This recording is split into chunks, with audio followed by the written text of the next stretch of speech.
cidadão normal e que só votava na urna antes de começar a entender todo esse processo, eu prometo que vou asfaltar a tua rua. Não promete isso, não é competência dele. Então ele está mentindo naquela hora. Com certeza, ele não é executivo, então existe uma divergência muito grande entre o legislativo. O legislativo, o nome já diz leis. Então o vereador está ali para fiscalizar, para propor leis, para alterar leis e fiscalizar o conjunto num todo. E não para prometer que ele vai fazer obra. Ele não faz obra, isso não é competência dele. Então quando ele está prometendo que vai construir um ginásio, que vai construir uma ponte, que vai construir um asfalto, que vai melhorar a vida das pessoas, ele não vai fazer nada disso. Ele está mentindo e sabe disso. Sabe? Ele está enganando a população. Talvez ele nem saiba disso. Talvez nem saiba. Por quê? Porque muitas vezes ele está completamente alheio, ele é só um candidato. Ele sabe o que faz o vereador daí nesse caso. Ontem eu fui num mercado e eu estava na fila até começo de mês, é curioso, né? Porque dá aquelas filas enormes. Aí eu fiquei atrás na fila, tinha um rapaz bem na ponta lá, estava colocando coisas numa caixinha. E ele falou para um amigo dele, eu vou concorrer a vereador na próxima eleição. E vou ganhar. Daí o cara disse, vai, que legal, parabéns para ti. E vou ganhar, porque nós temos que mudar essa cidade. Eu disse, pô, legal a iniciativa dele, é bacana isso. Mas qual a competência que ele tem para isso? Não porque ele é um encaixotador, não é por isso. Mas qual realmente a competência? Qual o conhecimento que ele tem para poder efetivar isso, tornar isso real? Porque eu pergunto o seguinte, Silvio, a educação abre portas, certo? Então é o seguinte, eu entendo que se ele fosse um cara que tivesse um pouco avançado no seu conhecimento, nos seus estudos, ele não seria um encaixotador. Aí eu te questiono, ele teria capacidade hoje para pegar uma lei complexa e fazer uma análise? Eu te confesso que houve uma situação um tempo atrás que isso voltou para a Câmara, um julgamento que teve lá em Florianópolis, isso voltou para a Câmara. Eu confesso que nenhum dos atuais vereadores, inclusive me encaixo nisso, teria condições de votar de forma imparcial aquilo que estava sendo proposto. Porque se uma equipe técnica de advogados julgou de uma forma, por que pessoas leigas no assunto têm capacidade melhor de julgamento do que alguém que é formado no assunto?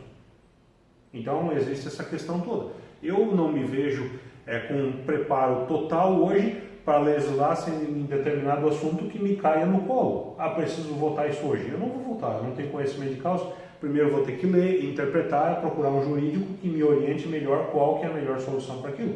Caso contrário, eu vou estar fazendo uma votação tipo aquela do cara que não estudou e que não é essa situação que a gente precisa. Se de repente tiver como é que eu vou dizer assim, uma orientação jurídica sábia e não tendenciosa por trás, ele pode fazer a votação de forma correta, mas ele tem que ter toda essa estrutura por trás, caso contrário ele vai fazer errado.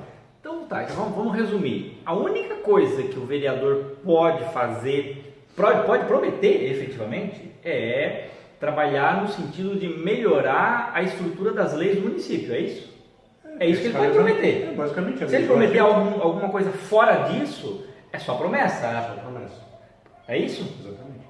Olha só. Não, é interessante porque o eleitor ele precisa saber se algo que um vereador está prometendo é realizável por ele. Ele precisa saber disso, porque se ele souber que o vereador está mentindo, ele já, eu não vou votar nesse cara porque ele já está mentindo, está me prometendo uma coisa que não vai fazer.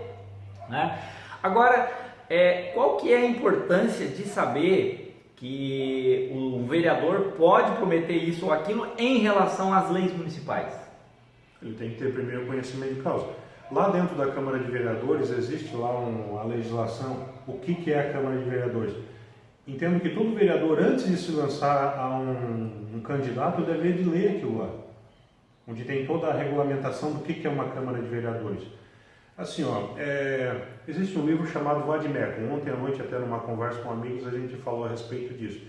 Mas por que lá no TRF, no TRJ, por que eles fazem essas leis, essa bobajada toda? Bom, primeiro, quem conhece o Vademecum sabe que ele é dessa grossura, ele é horrível, sabe? Então uma pessoa ela vai ter que estar o tempo inteiro consultando aquele negócio porque é simplesmente impossível gravar o que tem ali dentro. Se tu lê uma revistinha do Pato Donald, por exemplo, vamos pegar um Pato Donald, um gibi ali que tem 52 páginas, se eu não me engano esse é o padrão desse tipo de revistinha.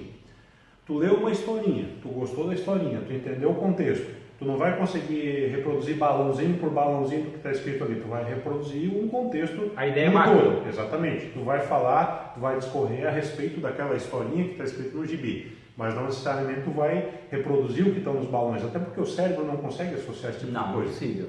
Então, as leis são dessa forma. Hoje, a Câmara de Vereadores ela tem produzido muitas leis que já são leis que já existem, e o vereador ele entra com uma nova lei sem pesquisar se isso já foi ou se já não está escrito ali dentro. Então há uma sobreposições de leis que já existem, justamente pela falta de pesquisa ou falta de conhecimento.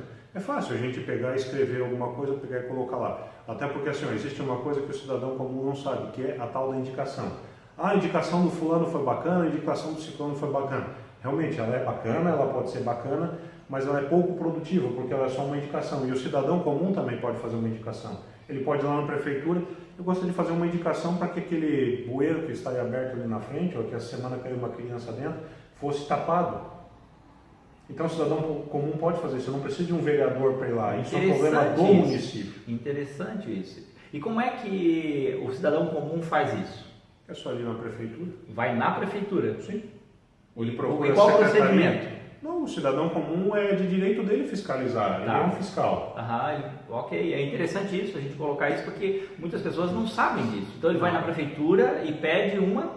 Ele pede para fazer uma indicação de um reparo, ele pode pedir um asfalto, não tem problema porque pedir, não necessariamente a administração vai fazer aquilo. Certo. Porque da mesma forma como tem para a Câmara de Vereadores como uma indicação, e a prefeitura, primeiro de tudo, ela tem que olhar o seu orçamento, é possível que seja executada uma obra dessa quando está sendo solicitada? Tenho recursos, tenho fonte de recursos para buscar isso que está sendo indicado? Então, são indicações, se fosse para seguir a prática do que é colocado dentro da Câmara de Vereadores, precisariam de milhões de reais por mês para alcançar aquilo que é colocado lá. Então, tem muita ideia bacana, mas tem muita ideia banal também, justamente para... passar por uma tempestade de ideias, por um brainstorming, filtrar isso daí, né? Exatamente. Então, hoje, tudo que é produzido lá na Câmara de Vereadores acaba indo para a Prefeitura, é dado uma lida geral, o pessoal olha o que é viável e o que não é. Aqueles que são fáceis, pontuais, são colocados em prática. Aqueles que são pesados e que não há recurso ou que não são de interesse do município de uma maneira ou de outra, eles são arquivados. Todos eles estão arquivados lá. Esses dias estive lá e vi o arquivo. Então, assim, ao longo desses anos se gerou muito documento, mas a grande maioria deles não é palpável. Certo? Sim, ok. Muito bem, vamos à nossa próxima pergunta que diz o seguinte: como funcionam as atividades do vereador durante a semana?